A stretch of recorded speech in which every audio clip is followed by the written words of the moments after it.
Merci beaucoup.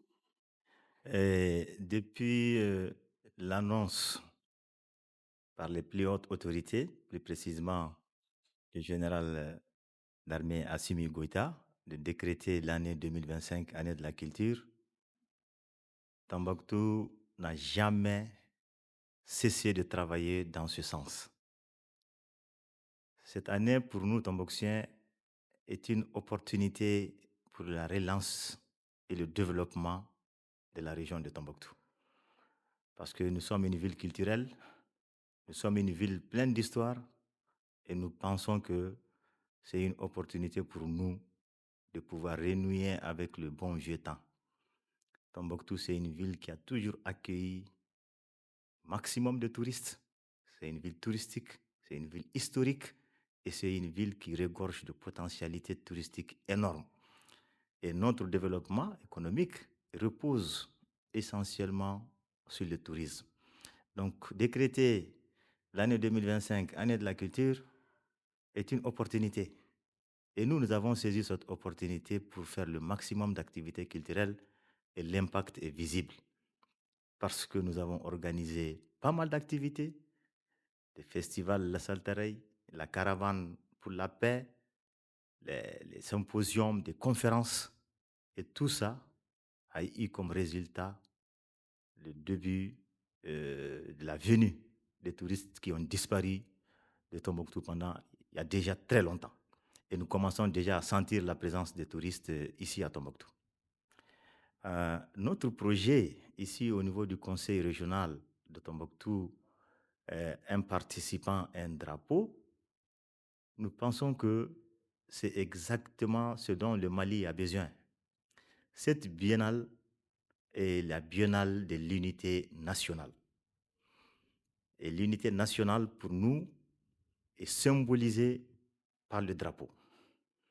Voilà pourquoi nous avons jugé nécessaire de faire de cette biennale la biennale du vert, jaune, rouge.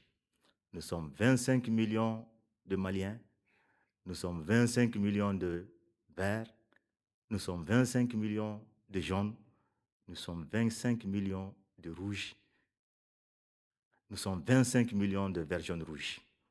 Et nous comptons vraiment faire de ça une grande réussite pour que le monde entier, puisse savoir qu'il y a l'unité, il y a la cohésion, les Maliens sont soudés et les Maliens sont derrière les autorités.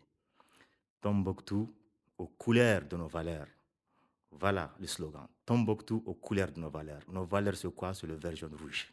Ces participants, vous allez les identifier. Ils ont tous des voiles pour les femmes. Les jeunes sont en t-shirt du conseil régional avec des turbans blancs. Et bien sûr, la cérémonie, c'est une grande cérémonie, il y a pas mal de participants, mais les jeunes sont facilement identifiables. Les femmes en voile avec le logo du conseil régional, les hommes en t-shirt avec un turban blanc avec le logo du conseil régional, et ce sont eux qui vont distribuer à tous les participants des drapeaux. Et nous avons le maximum de drapeaux pour que, au moment où on va faire l'hymne national du Mali, que chaque personne, du Premier ministre jusqu'à, jusqu'aux participants des différentes régions, que chacun puisse lever son drapeau vert, jaune, rouge. Et c'est un geste très, très significatif. C'est un message que nous allons lancer à l'endroit du monde. Nous pensons que c'est une initiative qui peut faire vraiment, qui peut renouer le tissu social. Vous savez, c'est très important d'avoir le drapeau partout dans les régions. C'est surprenant que tu peux faire une région de long en large, tu ne vois aucun drapeau qui flotte. Ce n'est pas normal.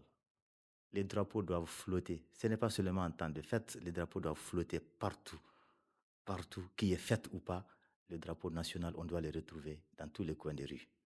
Ça vous montre que depuis à bas âge, quand les enfants commencent à voir le drapeau un peu partout, ils vont se dire que ça a un sens. Ils vont comprendre qu'ils doivent avoir l'amour de la patrie. Ils vont comprendre que ça, c'est la patrie comme ça. Tombouctou, nous voulons que tous les Tombouctiens sortent. Nous voulons montrer au monde entier que Tombouctou, c'est une ville qui existe C'est pas juste une ville qui se situe au bout du monde ou que les gens pensent que c'est une ville qui n'a jamais existé, que c'est une ville qui est là, une ville, je dirais, qui n'existe même pas. Cette biennale est une opportunité pour que les gens puissent comprendre que Tombouctou existe bel et bien.